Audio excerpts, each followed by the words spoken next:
大家好，今天我们来实测对比3款国产 AI 编程工具：字节跳动的 Tray、深度求索的 DeepSeek 2e， 还有阿里的 Cadre。先看 Tray， 它是3款中最像 Cursor 的产品，拥有完整的 IDE 界面。Combo Mode 能一次修改多个文件，而且对中文 prompt 的理解非常好。月费99元，只有 Cloud Code 的1/4。DeepSeek 2e 走的是完全不同的路线。纯终端界面没有任何图形化，但拥有惊人的 EM 上下文窗口，能把整个项目塞进去。月费只要49元，是3款中最便宜的。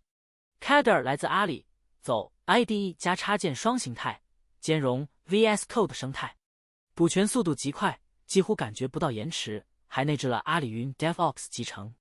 社区版免费，企业版199元每月。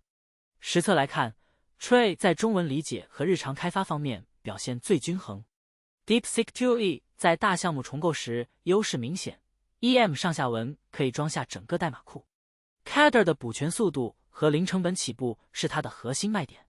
综合建议：追求体验完整，首选 Tray； 追求极致性价比，选 DeepSeek 2e； 零成本尝鲜 ，Cadre 社区版完全够用。你的下一款 AI 编程工具完全可以选国产的。